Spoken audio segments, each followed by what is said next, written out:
The Nikki Glaser Podcast. The Nikki Glaser Podcast. Here's Nikki.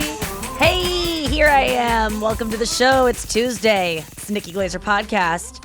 Hi, guys. I was just looking at my Instagram, Noah, and this girl that I follow posted a picture of her thumb. Like when you flex your thumb, like giving a thumbs up, and you look at there's an initial in the lines in your thumb where it bends. You can find an initial of like a letter, and it's like you can find the name of like the initial of the person that you are in love with or something. Really? Yeah. Well, I think if you just look at your thumb lines enough, you can get anything you want out of them. This is a kind of horoscope thing where you're just like, oh my God, it's so me. But this girl really does have a K in her thumb, and her husband's name is Kevin. But also, what if her husband was Chinese and the K is a symbol that doesn't look like a K? You know what I mean? Right. It's only like the English alphabet. Yeah. Or, I guess, what's the alphabet? I mean, Italians use the same alphabet. What's that called? So I guess the Latin. Yeah, okay, maybe that's it. We don't know things on the show. Do you see anything in your thumb? I see an S, but it's just because the lines in my I see an S, and I don't have anyone in my life with an S name. That's a bummer. Oh wait, this thumb, I'm seeing like an X. There's no people with a Xavier. I don't know. What are you again? What's your star sign? A Taurus. What does it check out for you? Are you like pretty much? You're a bull. It says you're a bull? Stubborn and loyal.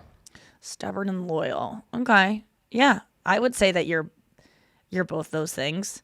Do you worry about what people do? You if someone doesn't like you, does it bother you?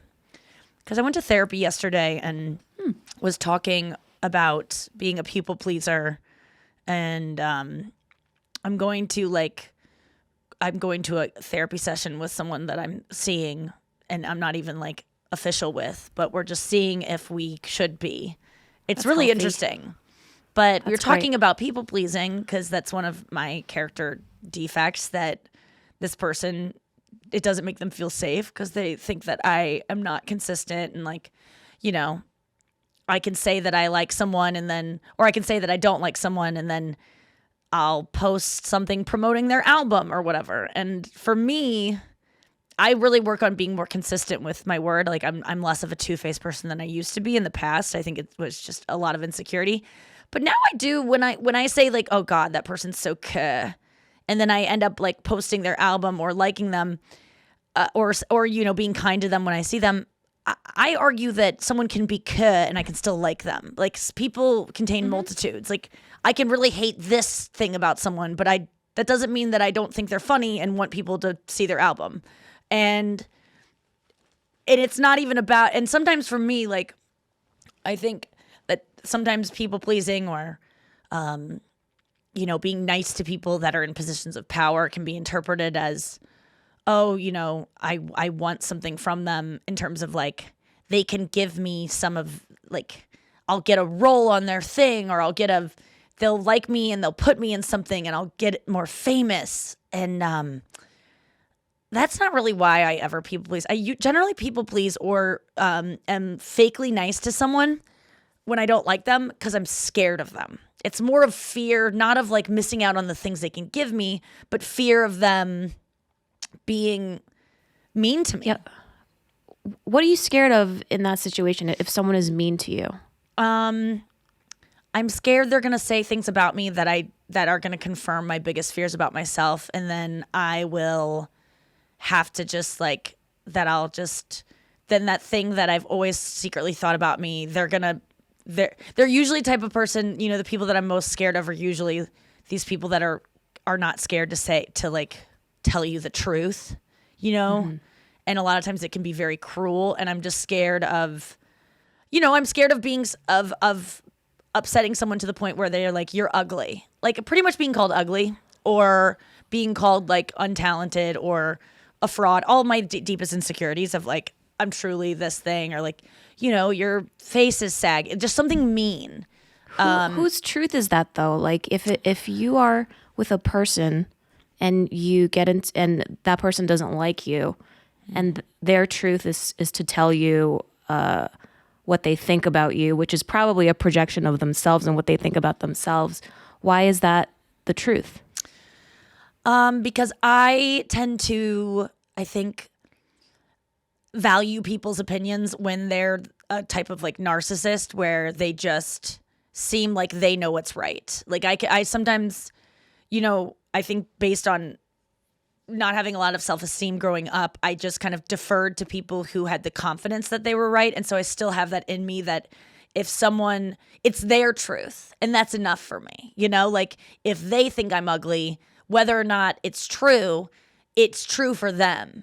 And even if it isn't true for them, at least they think it is. So, subconsciously they might think they're ugly, yet they're telling me that I'm ugly. But both can be the same too. Like you can project things onto people and it can be true for them, even if it's a projection.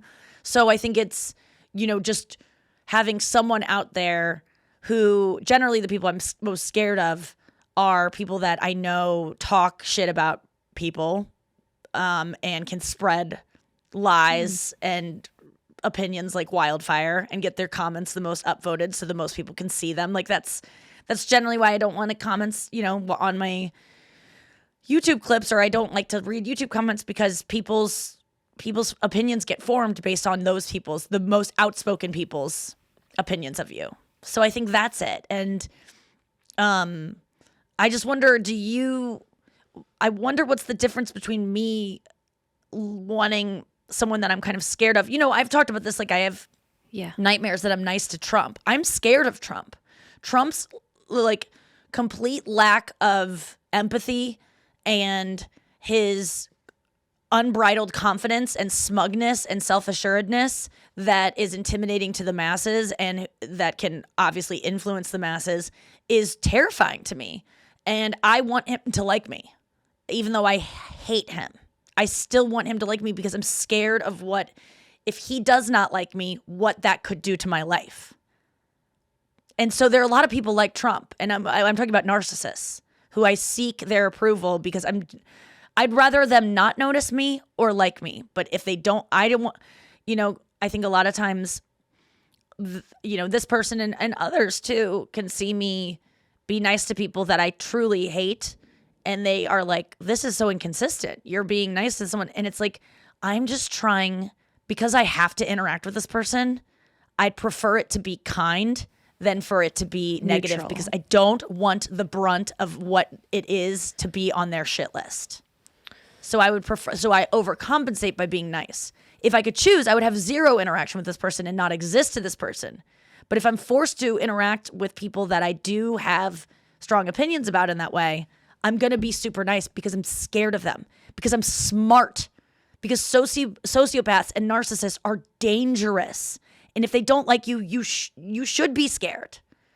Right. And they're all over. I read a great book once called, I think, like The Corporate Psychopath. Yeah. And I learned so much about just like They're everywhere. CEOs or just like managers and just people who you think are regular people who are actually psychopaths who are like at work, Yes. Like, could be in the cubicle next to you. So the need to be liked is not so much a self-esteem issue as a self-preservation issue. In my defense, like It probably goes back to like primitive, your primitive brain and survival and stuff. Yeah. And also knowing, let's say there's someone and I think what they've done is morally abhorrent and possibly illegal, and maybe they've been canceled for their actions, and now they get uncanceled and now they're famous again. And I have to interact with that person because I either have to bring them on stage or I have to like see them in the hallways at the comedy place. And I know the truth about them, and they've been forgiven by society because we tend to forget those things, and they weren't charged with anything. Or even if they were, let's just say if I met Chris, I don't like Chris Brown. I don't like what he did. I think he's a monster. I think he's obviously went through a lot of childhood trauma that led him to have anger issues that lead him to take violent actions against women, especially. If I ran into him, I remember one time he was in the building that I was in, and I was terrified because I was just like, I don't want to upset him because I'm scared of his anger. It's not because I want him to put me in a song and feature me so I can make millions of dollars. I don't want to be in the same building as him. So I don't know. I'm getting defensive for no reason, but I think that, yeah, and I feel like I didn't get heard in the way that I needed to, in terms of like, I just don't want people thinking that I people please so that I can get roles in things. And this rich person will like me and they'll give me things and I'm going to be more famous. Like, I don't know. I just think that sometimes I'm really terrified of being misconstrued as a climber. I'm not nice to people who are famous so that I can get things. I'm either nice to them because I admire them and I want to be friends with them and be around them because they're interesting people and they're obviously famous because they're interesting. They just so happen to be famous. It's not so that I can feel famous or get something.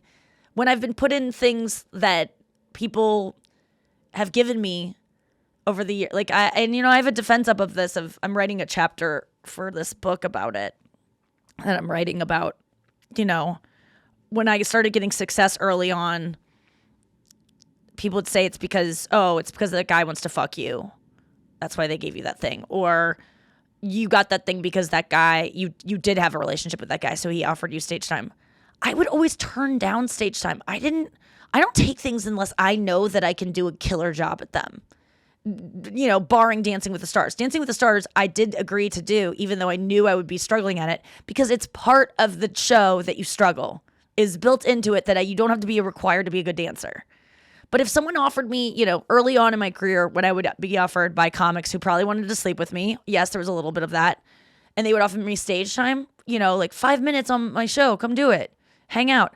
I'd go to hang out because I wanted to hang out and like be around comedians, but I wouldn't accept the stage time because I wasn't good enough. I was never delusional enough to think I deserved things. I would take them if they were given to me, and I would trust people going like, no, you are good enough. But I would generally turn it down, and I think I just get defensive when people think I'm doing things to like get famous or like get ahead. I've never done that. Honestly, I'd be much more successful if I accepted all the opportunities that have been offered to me before I felt like I deserved them. I think a lot of women, like professional women, I think on all levels who, just pursue career, I think they all kind of go through that, especially in male-dominated industries. I know I felt that way. As soon as you get things that people say it's only because men want to fuck you.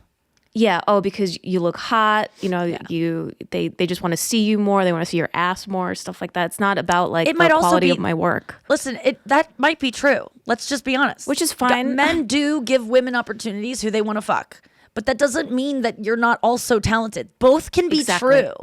Exactly. And that's what would bother me is like, yeah, that guy. I did have a crush on that guy, and that guy did like me, but I didn't. I'm still funny. The quality of your work is still there. Yeah. And yes, I've gotten opportunities because men have wanted to fuck me. There's no way that's not happened.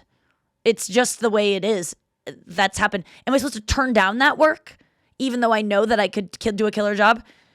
No, I won't turn it down if I could do a killer job. Have I turned it down when I know I can't do a killer job? You're damn right I have. Do I think every girl should turn down every opportunity if she thinks that maybe I will bomb this? No, take it. If a guy who thinks he can fuck you and he gives you something, fucking take it. What an idiot. But that doesn't take away from the fact that you also might be talented enough. And so I think both can be true. But I just I'm struggling with this people pleasing thing because it's it seems to be an issue that I hate the idea that someone thinks that I'm doing it so I can. I people please all the time, but it's not to get things. And maybe it is to get things. It's to get a better life, for me and my loved ones. Okay, let's say I've never done it, but let's say I do. I flirt with someone to get a role or like I'm nice to someone because they have a role in a movie that I want. I want that role in the movie So maybe, yes, I can get more famous, but not so people can like me. I really don't give a fuck anymore about how many people like me. I do care about the number of people that like me because it amounts to money. More people like you, more money you get. And then that money I can use for when my parents get cancer and I can give them money so that they don't have to work. Like, it all comes down to my parents getting old and being able to take care of them. It doesn't come down to me being like, more people will think I'm hot. Isn't that a huge revelation, though? Because it sounds like the people pleasing is It's about rooted in survival. fear. Yeah. And now, what you just said right now, what you're afraid of about your parents, I think that's a I'm revelation. scared of my parents dying and being in a bad situation when they die, or worrying about money when they die, or someone in my family needing. I'm motivated by money because money to me equals health and happiness for my family and my loved ones, and the charities I care about, and even for myself at times, a lot of times. Yes, it means more Starbucks. I spend upwards of $30 on Starbucks a day sometimes. That is not me being generous to the world, but that's a me thing that I do indulge in. And yes, my money does go towards that. So maybe some jobs I take to go, okay, let me write off my Starbucks this year. But this whole notion of, and if, let's just say someone does people please because they want to be liked. Let's talk about we can call things out. Does it mean those people are bad people? No. If someone posts something on Instagram to get attention, let's go there.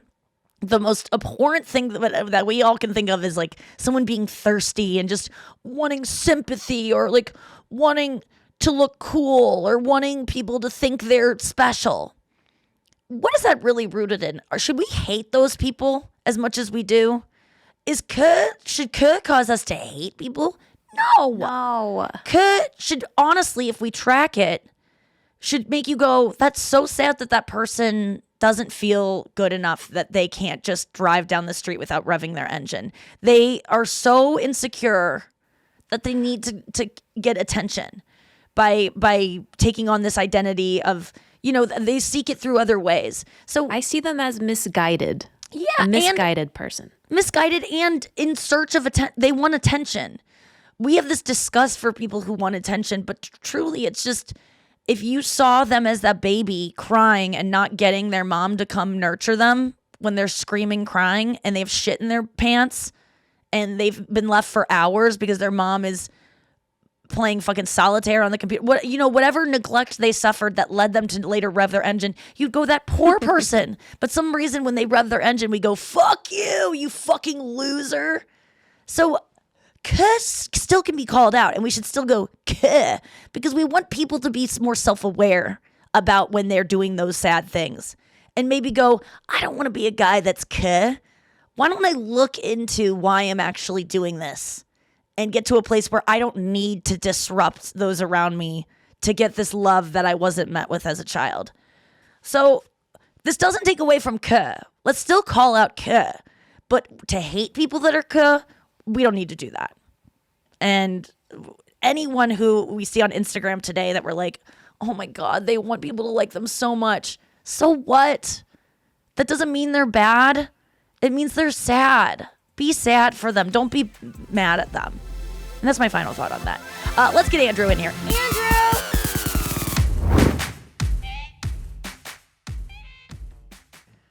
Hey, Andrew. Good morning, Nick. Good morning. How you doing? Good morning. I like this look. Really? Yeah, it's This very, is a... Yeah, love it. I don't even know what it is, but I like it. I think it's my hair is in front of my ears.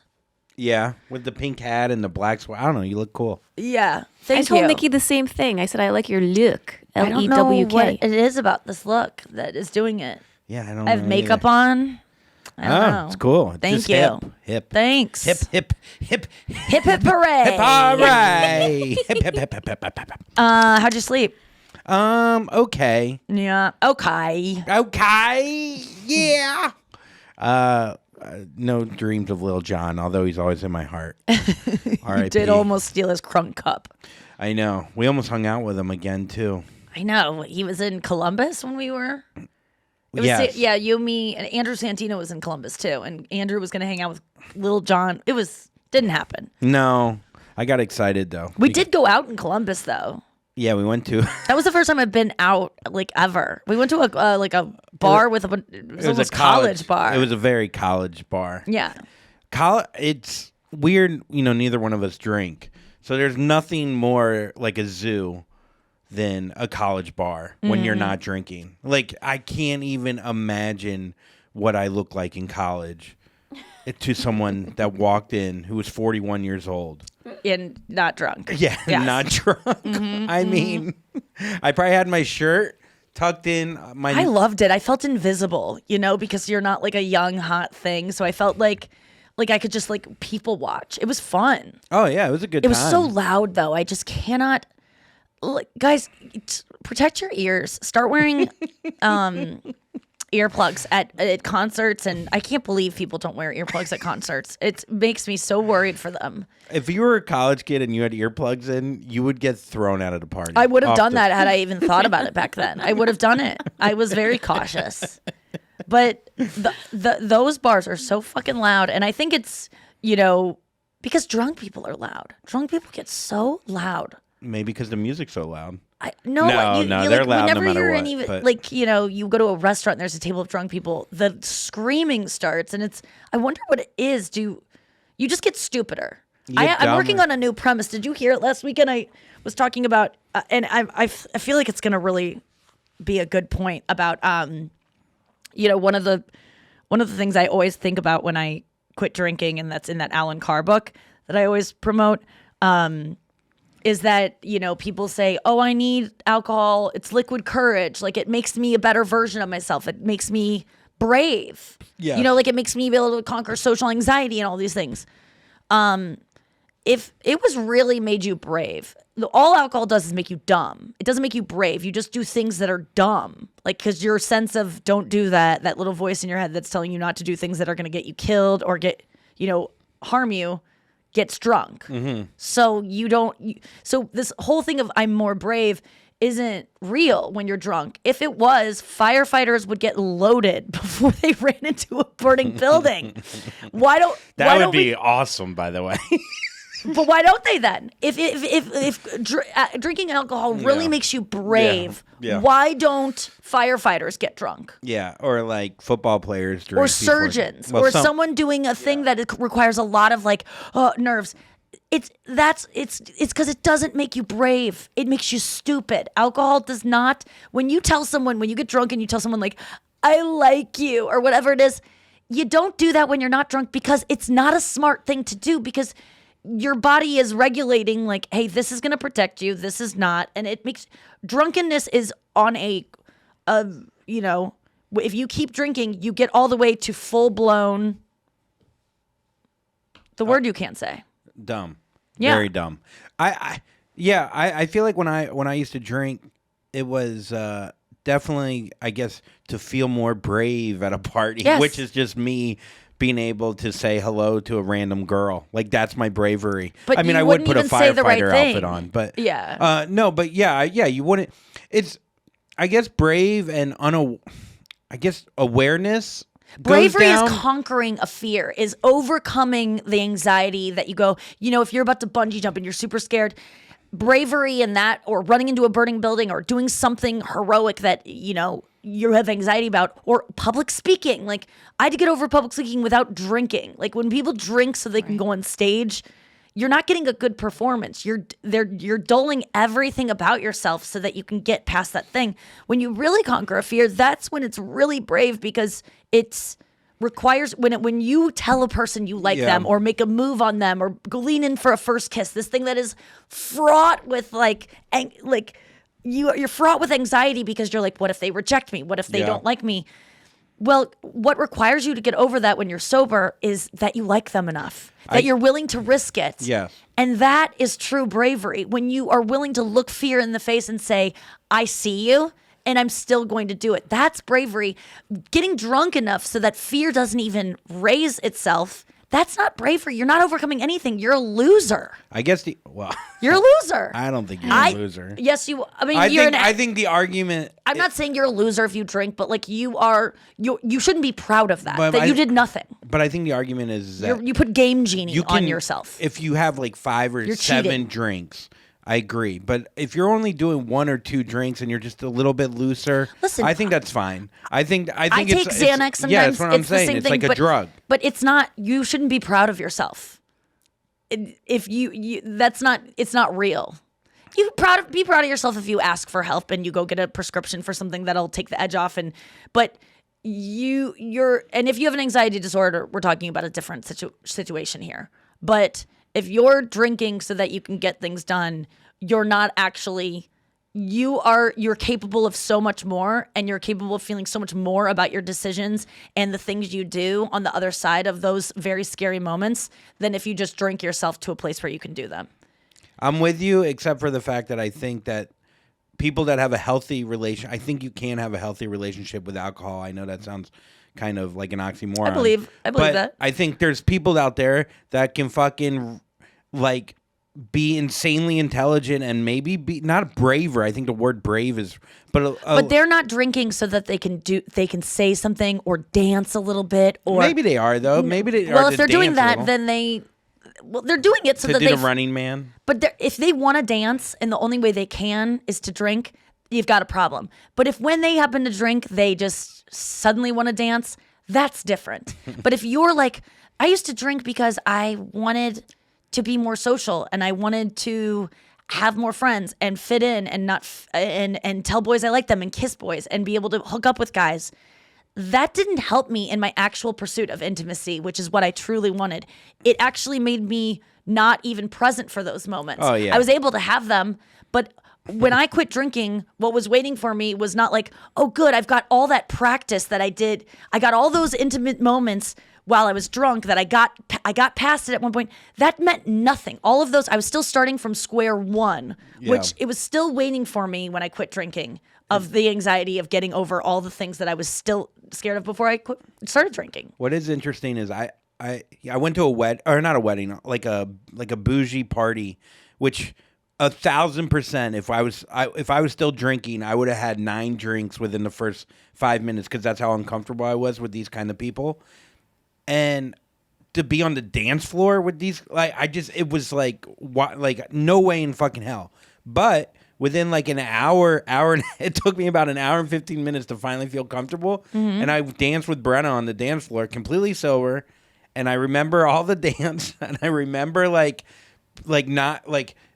what drinking does is it cuts off seeing the person right next to you looking at you, maybe going, man, that's a weird dance, like all that kind of shit. Yeah, they don't even. It's not like you don't care about them. They don't even exist to you. You're not even in the. It's not like you're like, I know that they're there, and I like myself enough to not care. It's not that they don't exist. When you drink, they don't exist. But I'm saying it's though, a cheat. I think if your anxiety levels, go to a party, maybe. Don't drink right away. Maybe it's just it might take an hour and a half. Yeah, that's the thing. You might have to wait through it. Like this is not easy, by the way. Like when I quit drinking and suddenly was like, how do I have sex? It took me years before I was able to overcome all the fears. And I was making out with guys and hooking up while I was drinking. And I go, why can't I do that again? I've already done it. I conquered that fear with alcohol. Why isn't that fear already conquered now? Yeah. But it was just, I had to get back. And now, it takes me it's not that easy for me to, maybe you're listening at home and you're going, Nikki, it's so easy for you. You stand on stage. Like, I have social anxiety when I go to parties. I need to drink to feel, I get it. But you might have an easier time hooking up than I have fears too that I have to, that suck, that I would love to have alcohol for or Xanax for. And I don't use Xanax anymore, but I have in the past. But, you have to be uncomfortable. It's going to be uncomfortable. There's no I want to just easy add way. To your point, like they say that alcohol reduces your inhibitions. And here's a definition of inhibition: a feeling that makes one self-conscious and unable to act in a relaxed and natural way. Yes. But alcohol takes away your inhibitions because it makes you stupid. If you look at people that have brain injuries or they were born mentally handicapped, yeah. or challenged, that is what being drunk makes you. But I guess And of course, they're not scared. They hug people, anyone who will look at them. They'll go up to strangers and go, like when you look at someone who's mentally challenged who has that condition, you go, oh my God, they're so funny. And like they dance and they don't care if their stomach's hanging out and they're free with their body. But you don't go, I want that. You go, we'll excuse that because they have a mental handicap. But if that person was drunk, you'd go, that is gross. Look. And that's what you do to yourself when you drink. I think living in New Orleans for 4 years, it's just such a part of the culture. So it's like, I don't know. The world, every day is tough for a lot of people. Like, so like if you can get fucking hammered on a Friday and Saturday. Oh my God, it's like, the best feeling in the and feel world. dumb and stop thinking, especially if your brain, and maybe you don't realize like you could go to a psychiatrist and maybe figure out like what's going on, or a psychologist. But like just to feel dumb, like isn't always a negative, I think. I think sometimes it's like fucking for 4 hours I could be a fucking idiot. And yeah, you could blame it on the alcohol, whatever. It's not going to make your life better though. It never will. On the other side of acting dumb and getting blackout drunk, you're going to feel sick. You're going to not remember what you did. I know. Have you ever gotten drunk and felt better about yourself the next day? Truly. Maybe not the next day, but maybe a week later I was like, God, that fucking game with my friends where we each, and there were times when like I would drink and it would just be a great dinner or a great hang, and then obviously I went way past that with Jaeger bombs, and I would fucking be in the shower sitting on the floor. But was there ever a night where you did not drink to excess in those times? Yeah, there were, but not few and far between. Mm-hmm. I think today, if I drank, it would be different. Like I literally like. When I envision drinking, I envision maybe having like 2 Coronas on a boat. I think it's the salad thing that you said yesterday. What do you mean? You go, oh, I can have a salad and I'll take the croutons off. And then you eat the whole salad. Because the problem is people that, and I'm just talking to the person that has said this to myself a bunch too. I was like, right now I could just have 2. But the problem is the person that you are right now saying that gets drunk. You get that voice that goes, I'm just going to have 2 drunk. And you take away their inhibitions. And then they go, one more. What's one more? Yes. And then that person gets more drunk. And then if you could control it, you would. I agree with that, but I do think people change.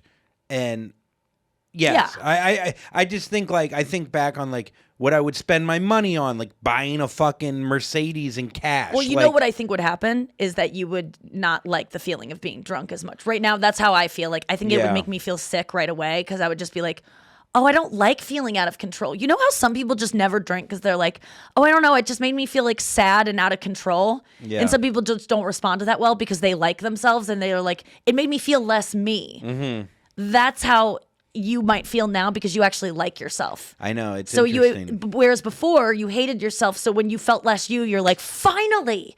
But now I feel like if I got drunk, I'd be like, I can't articulate my thoughts as well. Mm-hmm. I can't be as kind or empathetic,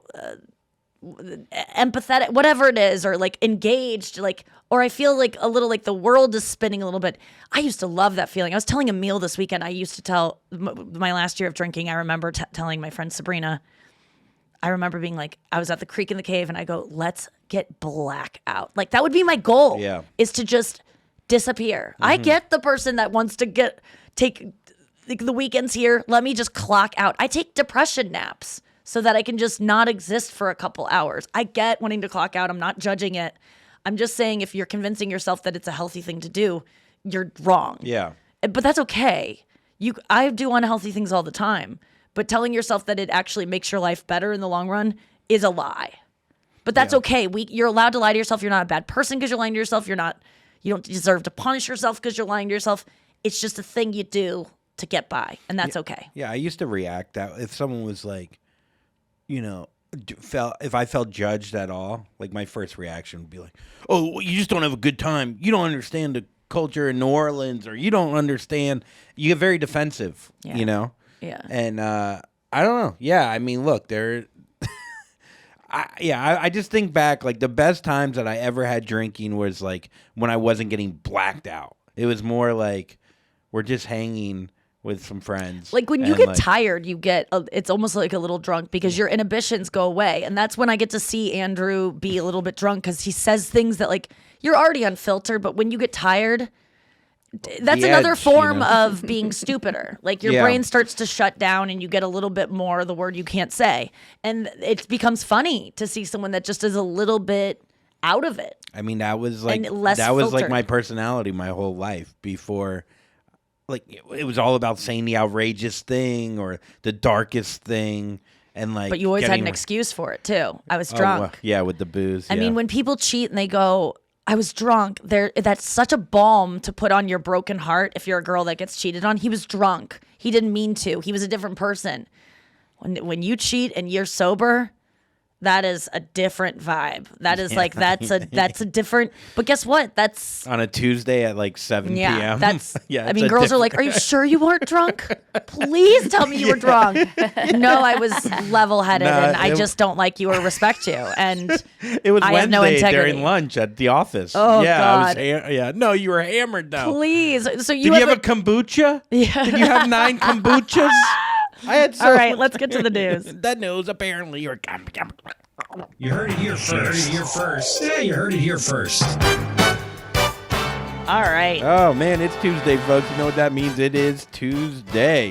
Hope you're having all the swells out there, and by all the swells, I mean all of them. All right. I love that guy. Nicely done. Thank you. What women should know about staying safe. Okay. I feel like you've hit on a lot of these before, but trust your intuition. It was proven that women were better at reading facial expressions of emotion than men, and this allows them to pick up on intentions. Yeah, trust Yeah. your gut. If What you am I just- thinking? Well, you're doing a fake face. No, this is real. No, you're too completely calm. What about now? You're happy. No, I'm really I feel like very confident in my ability to pick up on people's moods. Oh, that's something else when you're drunk you don't see. Oh, yeah. That's why people get loud and Yeah. people, come up to me after shows and be like, I just wanted to tell you. And they can't see. And then And that's then almost they fun. fall through the Oh, they fall through the little backdrop that we have set up. Well, they just don't know. That's almost fun when people are drunk because you can just look at your friends and roll your eyes and the person won't even see it. Yeah. When my mom used to get drunk, I used to say the fucking meanest shit that was deep in my heart because I knew she wouldn't remember. Oh, it was so fun. I used to go, I hate you. Oh my I God. hate, like, because I did, Yeah. like when my mom would get drunk sometimes, I Same with would me. hate her. And I Yeah. got to just, when I started figuring out that, because I didn't drink, so I didn't understand what happened when you drank. But when I realized she didn't remember anything, I could go, I smoked weed last night and the night before with my friends. I would just say the most insane shit. One time I told her I was gay. This is a true story. Because my friends and I were just, it was in high school and Yeah. I was driving her somewhere and she was in the back seat and I was like, check this out. And I said to my friend, because I knew she wouldn't remember it the next day. And I was like, Mom, I'm gay. And I knew I'd get a real response. Who was driving? I was driving. Oh, you were driving. I was like, Mom, I'm gay. And she goes, Nikki, stop it. And I go, no, Mom, I'm seriously like, I'm always scared to tell you, but I need you to know, like, I am attracted to women. And she goes, oh God, damn it. I knew it. She goes, I've known for so long. And I was like, what? And I remember my friend Hala being like, because I did not think it was going to Yeah. go that way. I thought she was going to go like, Nikki, no. Like, I Yeah, thought she was yeah, going to. yeah. But she was just like, we knew. We knew Your all dad and I know. along. And I was Hilarious. like, I'm not. And she goes, it's fine, Nikki. It's fine. Just be yourself. She didn't remember it the next day. What thank happened God. the next? Nothing. She didn't remember it. You know what's great though? If you were actually Carte gay, blanche. it'd be a great way to like test out the waters with Yeah. like anything. Yeah. Really, it's like I killed a guy. Did you Are black cool? out? You wouldn't black out though. Yes. Men don't black out. No, I as much as blacked the women. fuck out. Oh, good. dude. Yeah, I blacked You out. know how many things I don't from remember? 3 beers. It was the John Mulaney thing of like your brain is just like, we know where this is going. We're shutting down early. Well, what's interesting about our parents is like your parent. It was kind of like the idea of a crackhead couple, where it's like if one person's doing crack by themselves, it's really sad. But 2 people, it's kind of romantic because you have an interest. Yeah. Like your parents have fun drinking together, and like it's like a thing that they do. My mom would drink alone in her room playing solitaire, which is a Yeah, way yeah. sadder thing. when you look at it. But if she just had a guy next to her in bed also drinking with her, Yeah. I would have been so much happy. I wouldn't be so sad when I think My about mom's drinking would end alone. Let me just say. it. What do you mean? It would start with my dad, and then my dad would go to bed, and then it would. Oh, end. yeah, It would, yeah. Listen, it was the same. I wish they vibe. were friends. They would have had a great time. Well, a lot of times there are two people that drink together, and then they just are shouting into nothingness. They can't even communicate. Like a lot of times when they have drinking buddies, there's not a friend. When I stopped drinking, all my friends that I drank with, I would hang out with them sober, we had nothing to talk about.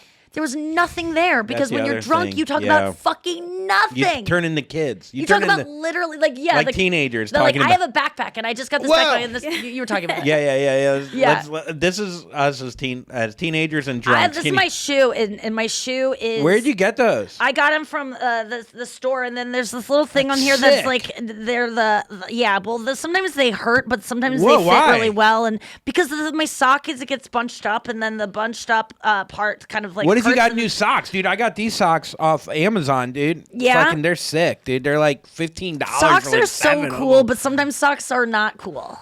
Dude, I know, but then your feet fucking rank, dude. I hate things that smell. Oh my god, dude! Sometimes smells go in my nose, and I'm like, "What the fuck is that, dude? Is that a fucking Oh like, my God. like a skunked pussy?" I'm hungry. Let's get food, cheesesteaks. Yes. And then drop your phone into a gutter, and then cry, and then stub your toe. You were there. You were there. Okay, use your words and screw politeness.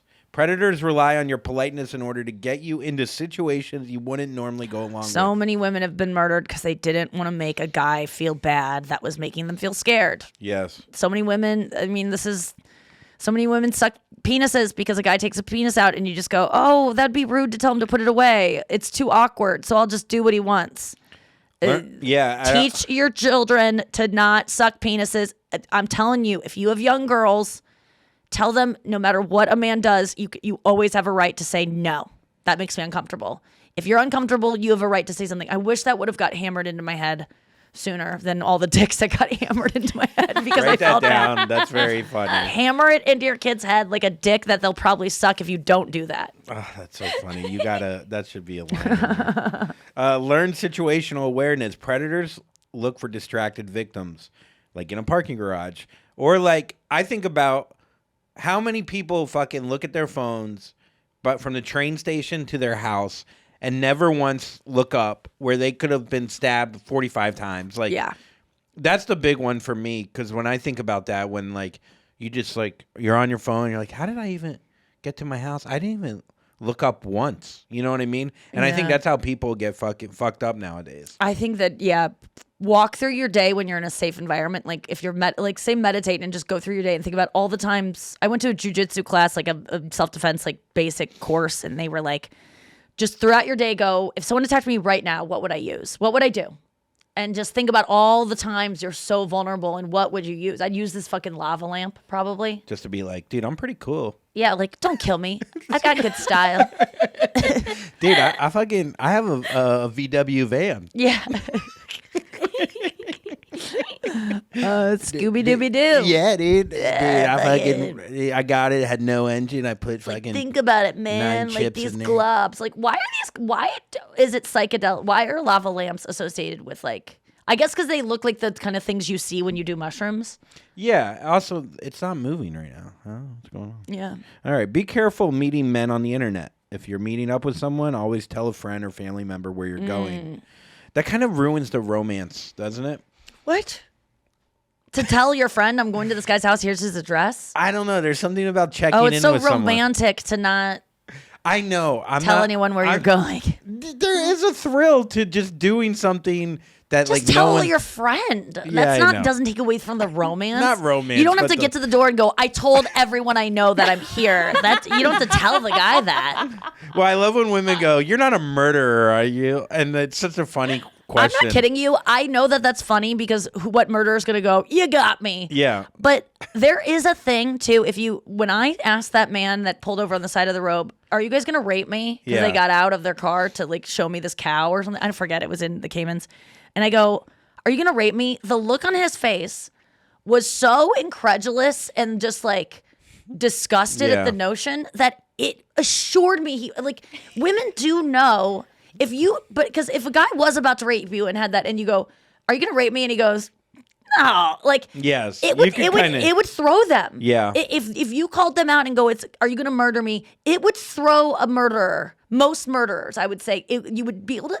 It's not the craziest thing to do, and I know Yeah. that it's No, like I hear what you're saying. such a ridiculous thing. I'm not kidding you, girls. If you sense a guy is being weird and you go, are you gonna rape me? Honestly, you could get assurance from that question that you wouldn't think that you would, but a real rapist will get a little bit nervous when when he answers that. It's like when I hitchhiked after when I was hammered.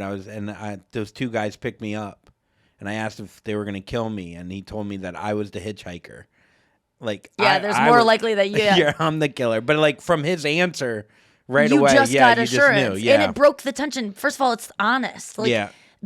I think that's another thing that they could add to this list is like, whatever you're feeling is right, and whatever you want to say or do in that moment, don't put that away, and don't say, oh, this is me being, having too much anxiety. I'm a worry wart. I'm a bad person because I think this. Like, on the other side of that, you could be saving your life, and maybe you are a really anxious person, and people tell you it all the time, and you're over exaggerating, and you're too worried about things. In the moments where you think you're being murdered, don't risk it. Just be that person. Every this time you one say guy- brisket, I think of brisket. I don't know Don't why. brisket. Dude, Don't you brisket, say just brisket risk a it. decent amount of times, and I just think of Your mouth starts watering. a little bit. No, but what was I going to say? Oh, so apps or like dating apps, at least during COVID, especially. Brisket. They would have Zooms, like you could date, like Yeah. so, like if you're asking someone if they're a murderer, maybe do one phone call before Oh yeah, you don't go on a ask it date. on chat. You Yeah. can't tell tone from chat, and Yeah. so Maybe yeah. one phone call with anyone If you you're go, going to go are on a you date a with. murderer, and then the ... pops up, and then it goes away, and then it pops up again. You're about to get sliced. That is ominous as fuck. A ... coming up and then going away when an answer to And are then you he a murderer? finally answers, No. no. Just If someone uses a period after any kind of one word answer, murderer. yes, dude. Also, can we stop with the exclamation? You do have a lot of exclamation marks in your I text. try because it's because Brenna does it too, and it just makes me think she's mad, even if it's like get the paper, or like I don't know. An exclamation mark seems like yelling. That's what I'm trying to prevent against. Of like, no, it's trying to show this. I use it so people don't think I'm mad. Oh wow! When I go thank you with an exclamation mark, if it was just thank you, well, that is thank you's a enthusiasm. different thing, but like I'd have to look at an example. But Find an example of Yeah. when I use. Sometimes you think I'm mad because I use an exclamation well, mark. Really? Brenna does it in ways where I go, did she take time to hit the thing to hit the other thing? Because you think she's overcompensating because she is mad. So she's doing the opposite or of what that she she's feels. actually mad and she's yelling. I was like, why are you yelling about this? Like, she's like, hey, can you pick me up from the airport with an exclamation mark or something? I know that's that an might example. not be the best example, but like, Next time screenshot it. We'll we'll dissect it. dissect it. You never owe him sex. You already went over that one. Never. Yeah. No matter what, even if you said I'm gonna fuck you as soon as I see you, if you get, there have been so many times where I've been, talking with a guy long distance, and we've become very intimate over the phone, and sexting and all the things, and we've made plans to see each other, and I've made plans to fuck them as soon as I see them because I want to in that moment. I want to, and then I get there and I don't want to, and guess what? I do it because I've already given my word, and I feel like I have to. No longer. I would just say I changed my mind. Yeah, he's I'm like, allowed to. got a condom on. Your rock feelings hard. aren't wrong. Yeah. I wish someone would have taught me that earlier on. Just because your feelings might be erroneous or like not based in truth, but if they're your feelings, just honor them. Just always honor them, because you end up, if you sleep with someone and you don't want to sleep with them, I argue you're raping yourself, because you don't want to be doing this, but you're doing it. You're forcing yourself to do it. So you're raping. I've often felt that way. So don't, and it does feel like that. You might not characterize it as that, but you're abandoning yourself. I also feel like it's okay to be disliked. Like, I wish I knew that earlier. I'm actually reading that book. I think you might have The Courage to recommended. Be Disliked? Yeah. Yeah. And it's a great book because it's just a conversation between like a brilliant, like I don't even know what he would be called, Like a the Zen teacher, master. Yeah, like and then a student asking all the questions you would ask, like everything you would bring. But like, yeah, I think earlier on, I wish like it would be like, okay, this person is mad or upset with me. That doesn't make me want to. I was just please talking them. about this. I only don't want people to like me that if you don't like me, it's fine. But if you don't like me and you have a way, if you're a narcissist or a sociopath or like bordering on that, I desperately need you to like me because I'm scared I know. of what you could do. And that's okay. I do believe it's okay to lie in order to protect yourself from narcissists and sociopaths and to get them to either be neutral about you or like you, because on the other side of that, they are detrimental to your whole life because they will hurt you.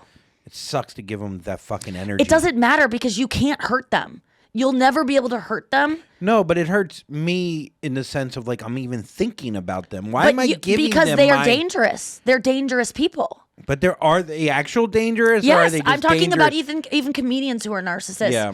They can spread lies about you. Yeah. And create it. People are so scared of them, and they have such power, like they do over you, that they can ruin your life without you knowing Yeah. it. So you're not stupid to get these people to like you. And I just reached this conclusion yesterday or this morning when I was in the first part of this job. I guess I feel like if I could get them to like me doing the least amount possible, if I'm like Either be- overdoing it, I'm like, fuck you. I'd rather. If you can be invisible to this person, choose that. Don't try to get them to like you because then them being aware of you is dangerous as is. But if they are aware of you, try to get them to like you. Let's take a quick break and come back with Why Do I Care? Why do I care? Why do I care? Why do you care? Yeah. Why do I care? Okay. Pete Davidson smokes weed on the red carpet at the premiere of The Freak Brothers in L.A. According to the show's description, the 8-episode series chronicles the escapades of a trio of stoner, anti-establishment characters and their cat who wake up from a 50-year nap after smoking a magical strain of weed in 1969 and must adjust to life with a new family in present-day San Francisco. Okay, I just tuned out of that Yeah. whole description. But he smoked weed on the red carpet? Yeah. All right. I don't think he should be smoking weed because he has bipolar, and I think it's bad for people with psychiatric disorders, such as myself. I don't think weed is good.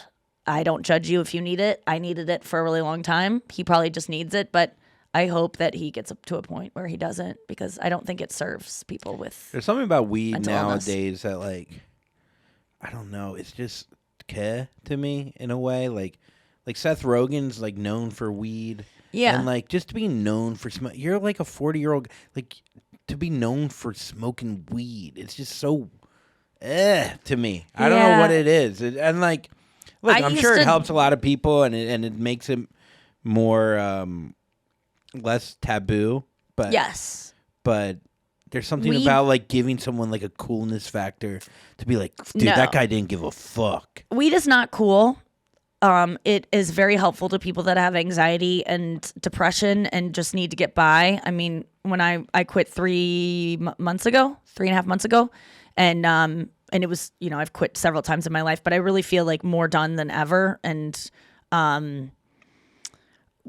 when I did it, I needed it, and there's nothing wrong with it. So I don't judge anyone who smokes currently, and I feel like that's my best advice to anyone who smokes and has a little bit of shame about it. Drop it. Just you need weed. Don't be ashamed. Don't hide about it. Don't try to excuse it away or sneak off to do it. Just do it because you fucking need to. And you know what?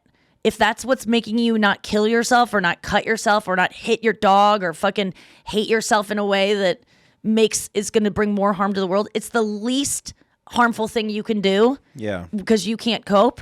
And you fucking do it all you want. On it. And the second that,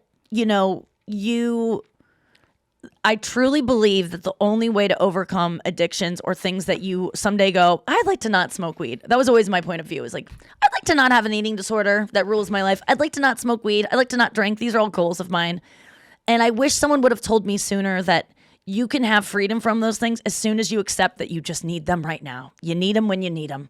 And because so much of needing those things, you need them because you have so much shame about already needing them. So the shame you have about doing it already is going to cause you to do it more.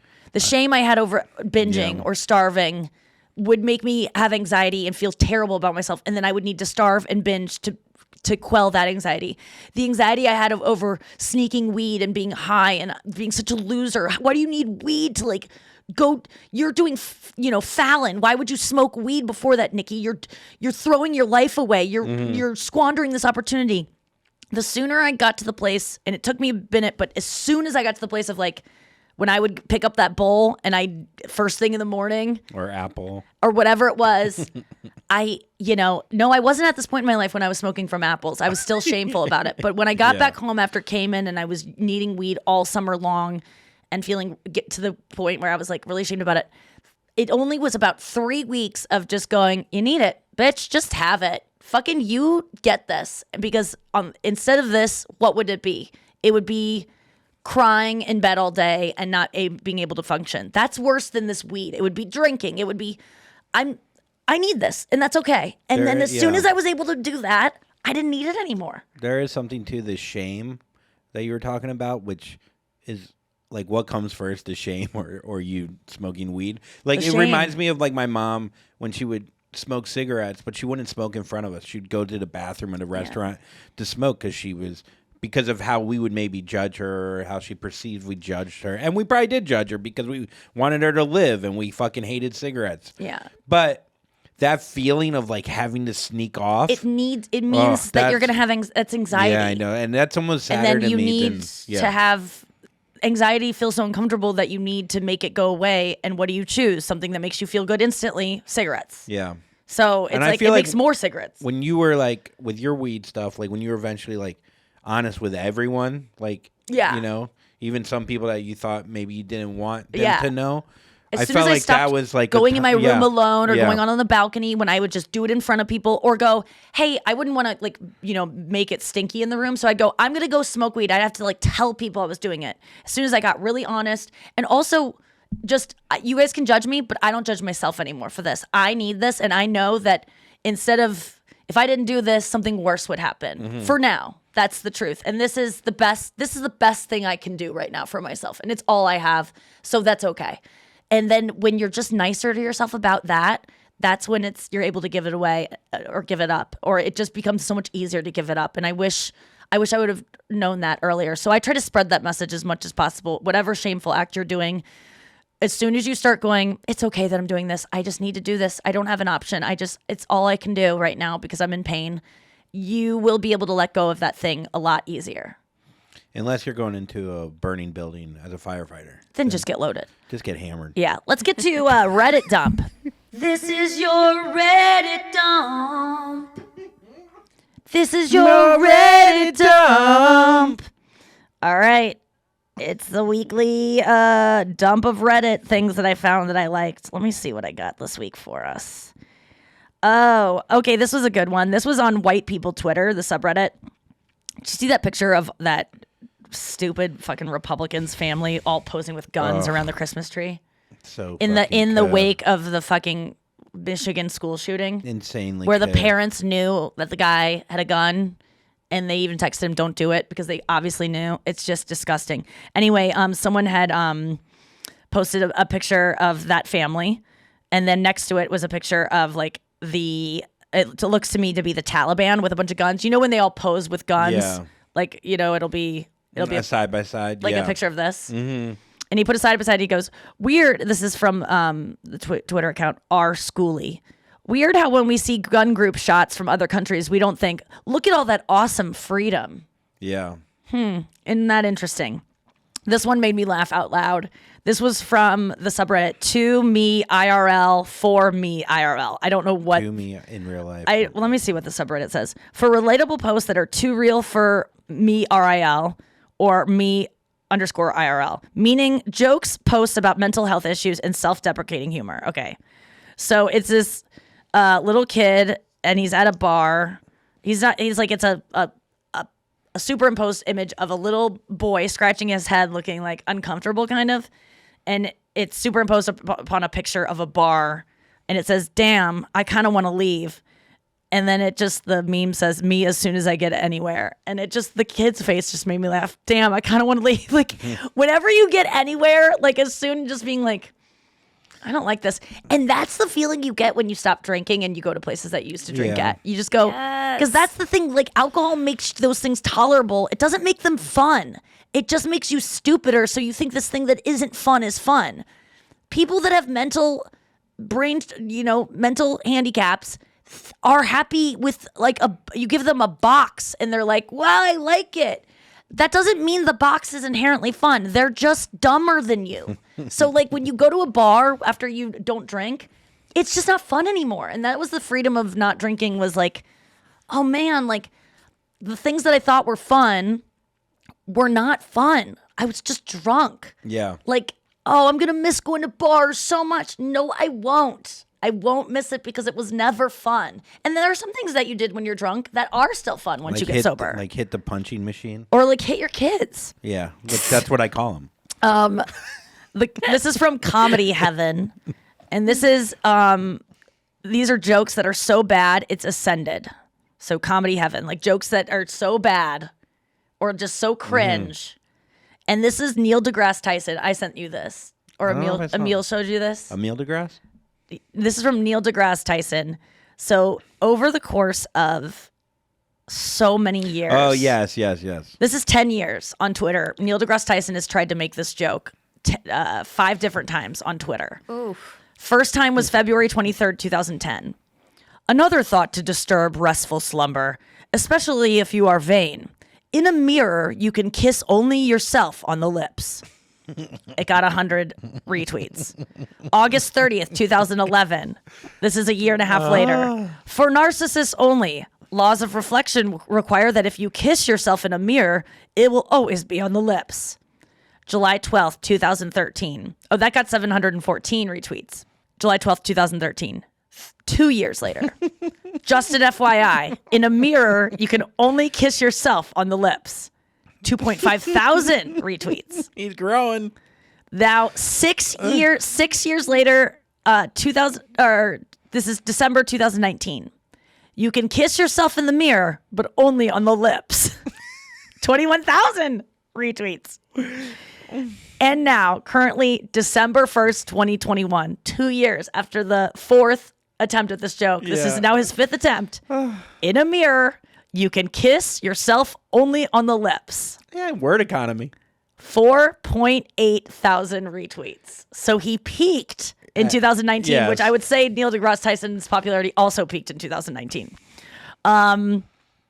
It's just so embarrassing. I love that he changed up the wording. Like he knew that he wrote it before. Oh, yeah. Yeah. I've done that before with jokes. You can repost a joke. There's no shame in that, but 5 times there's shame. Yeah. Also, I made out And the with sooner my he own can- lips a lot on the mirror. You did? Yeah, my mom caught me because And she saw lip and tongue marks on the mirror. Wait, were you doing that to practice or did you just love yourself? It's the only way I could come, Nick. No, yeah, it was just practice. I was practicing. Did you I do was the like, pillow too? did I fuck a pillow? Let's make out with a pillow or like. I think I Pretending it was kissed someone else. I've kissed my own arm, like practiced on, like You were practicing or like Yeah, were you just trying to practicing. feel love? I mean that no, I wasn't like turned on by it, but I was practicing. Sometimes I do that with myself. Like I'll rub my arm just like gently just to be like nurturing to myself because I just need human touch. Like the other day when I was crying in the fucking airport, I wanted someone to hug me so bad. I just wanted someone to see me looking sad and going like, do you need a hug? And just, I would have sobbed if someone would have done that. I would have just grabbed them so tight. It would have been crazy, but my mom was like, "Do you need a kiss? Do you need a? Are you making?" do you want to? Oh my God, last night, Poppy, though, I got human affection from my niece.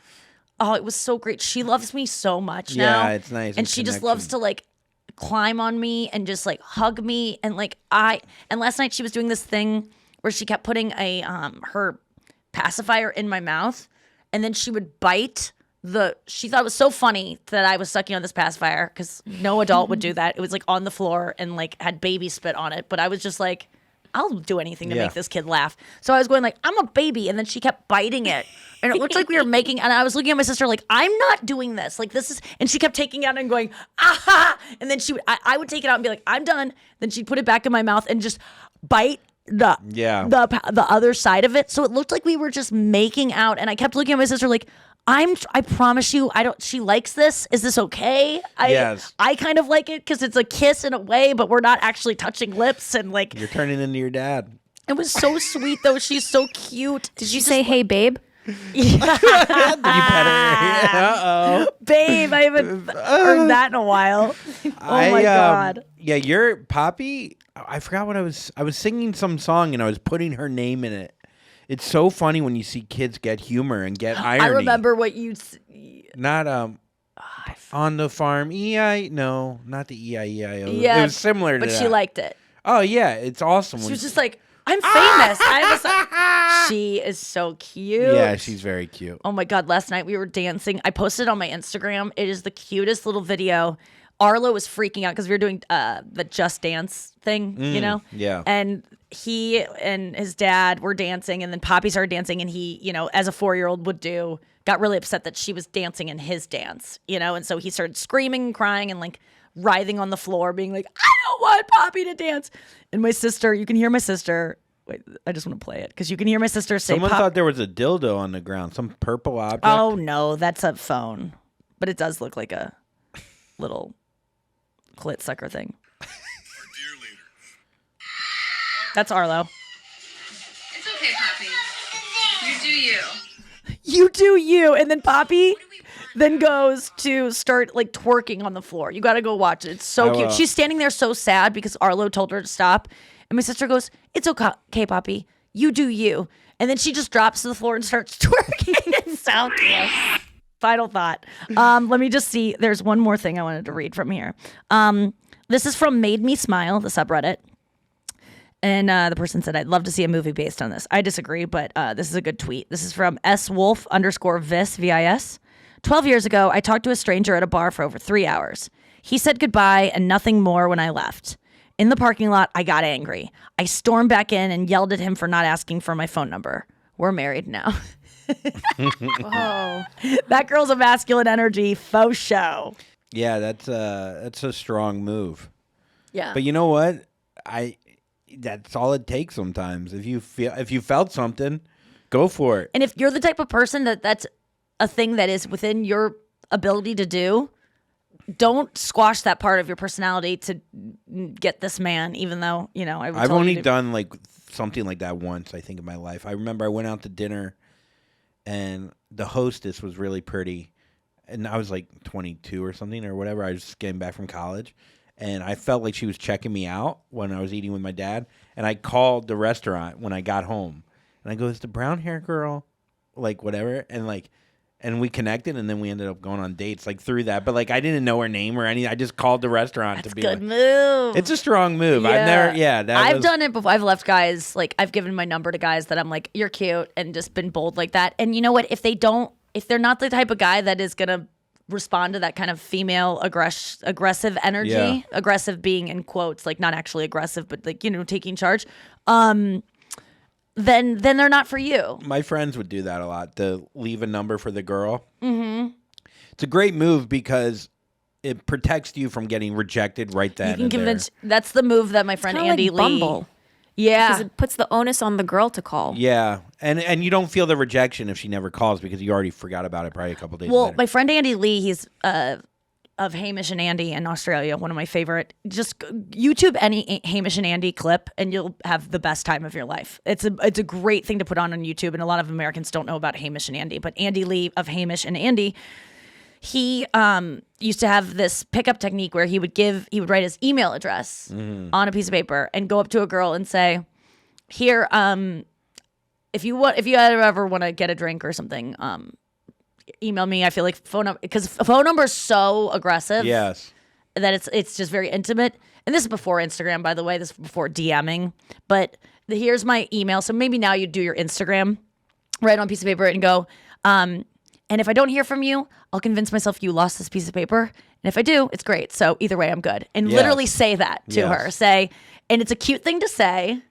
And it really does save you face. He's like, I already filled out the subject for you. But if a guy said that to me and was like, Something like if you that. don't write me, I'll just convince myself you lost. Like, I would be so... You'd be intrigued. I would be so tickled. What was the good pickup line we heard the other day?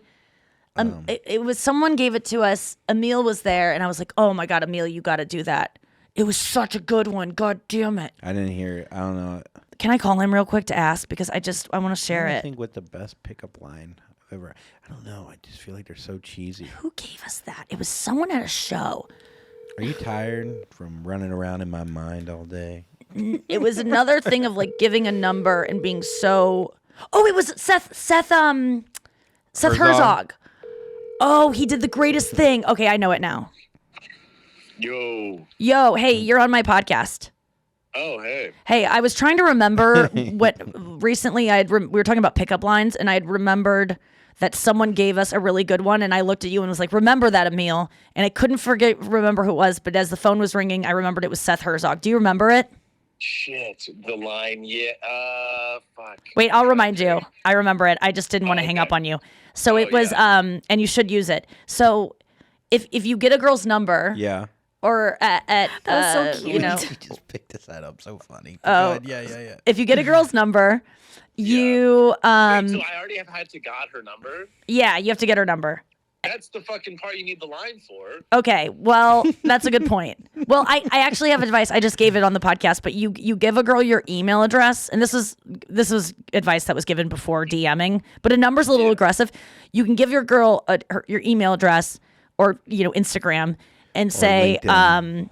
Or LinkedIn, and you could say here reach out to me if you ever want to get a drink or go out. And if I don't hear from you, I'm just gonna convince myself you lost it. So I'm gonna win either way, good. and that's a cute little line. Or But you what die, Seth MacFarlane, what Seth Herzog said to do is, if you get a girl's number, text her right away as soon as you leave, and say, "Hey, it's Seth.